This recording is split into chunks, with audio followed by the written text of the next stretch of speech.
को।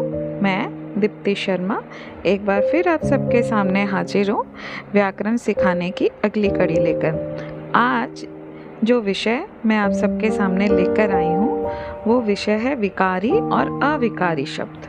विकारी शब्द क्या होते हैं? हिंदी व्याकरण में जितने शब्द हैं उनको दो भागों में बांटा गया है, विकारी और अविकारी। विकारी शब्द क्या होते हैं? ऐसे शब्द जो लिंग, वचन तथा काल से प्रभावित होकर अपना रूप बदल लेते हैं उन्हें विकारी शब्द कहा जाता है। जैसे कि लड़का, लड़के, लड़कों, ये सब संज्ञा। मैं, मैंने, मुझे, मुझसे सर्वनाम। नया, नई नई विशेषण। आया, आई, आए, आओ क्रिया।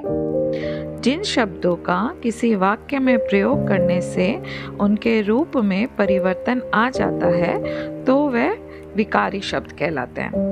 यानी कि आप इसको ऐसे भी कह सकते हो कि इन शब्दों को किसी वाक्य में प्रयोग किया जाता है तब उनके काल में, लिंग में, वचन में, कारक में आदि में बदलाव आ जाते हैं। उदाहरण के लिए हम ऐसा देख सकते हैं जैसे राम एक अच्छा लड़का है, वे काफी अच्छे लोग हैं। यहाँ पर अच्छे और अच्छा दोनों का प्रयोग अलग अलग अर्थों में किया गया है। इसके अलावा मैं, मेरा, मुझसे, तुम, तेरा, तुझसे, हम, हमारा, हमसे इत्यादि भी है। विकारी शब्दों को हम लोग 4 भागों में बांट सकते हैं। जैसे कि संज्ञा। संज्ञा किसे कहते हैं? किसी वस्तु, प्राणी और स्थान के नाम को संज्ञा कहा जाता है। जैसे कि कमल, ये स्थान प्राणी का नाम, दिल्ली स्थान का नाम, चावल, पूजा, रोटी इत्यादि। सर्वनाम किसे कहते हैं? संज्ञा की जगह पर जो प्रयोग किया जाता है जिन शब्दों का उन्हें सर्वनाम कहते हैं। जैसे वह, हम, तुम, कौन, कहाँ, कैसे इत्यादि। विशेषण। जो शब्द संज्ञा और सर्वनाम दोनों की विशेषता बताते हैं उन्हें विशेषण कहलाते हैं। जैसे खूबसूरत, वो लड़की कितनी खूबसूरत है। ढीला, ये वस्त्र ढीला है। गोरा, स्वस्थ, अधिक, कम इत्यादि। अब आती है क्रिया। क्रिया क्या होती है? जब किसी वाक्य में कर्ता द्वारा किसी काम का होना पाया जाता है, अर्थात कर्ता जो काम करते हैं उसको क्रिया कहते हैं। जैसे खेलना, पढ़ना,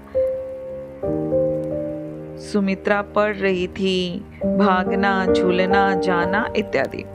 अब आते हैं अविकारी शब्द। अविकारी शब्द क्या होते हैं? जिन शब्दों में वाक्यों में प्रयुक्त करने के बाद भी उनके रूप में कोई परिवर्तन नहीं होता है वह अविकारी शब्द कहलाते हैं। यह व्याकरण के ऐसे शब्द होते हैं जिनका अन्य वाक्यों में प्रयोग करने के उपरांत भी इनके काल में, लिंग में, वचन में कोई भी परिवर्तन नहीं होता है। यह भी 4 प्रकार के होते हैं। जैसे कि क्रिया विशेषण।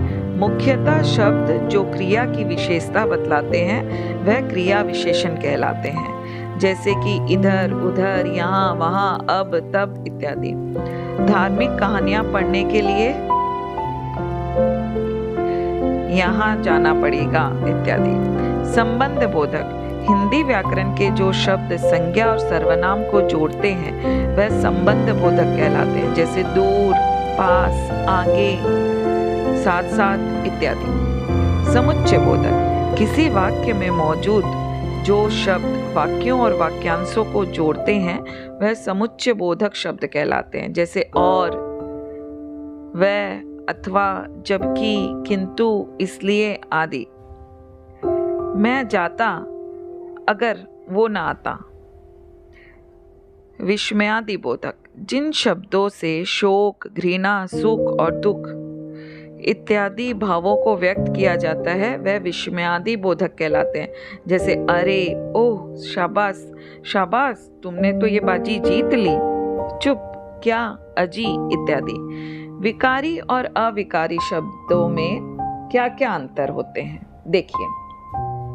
विकारी शब्द लिंग, वचन, पुरुष, कारक, काल आदि से रूपांतरित होते रहते हैं, मतलब इनका रूप परिवर्तन हो जाता है। इसके अंतर्गत संज्ञा, सर्वनाम, विशेषण और क्रिया आते हैं, जबकि इसके विपरीत अविकारी शब्द कभी भी किसी भी परिस्थिति में अपने रूप को नहीं बदलते। इनके अंतर्गत क्रिया विशेषण, संबंध बोधक, समुच्चय बोधक, विस्मयादि बोधक, उपसर्ग, निपात आदि आते हैं।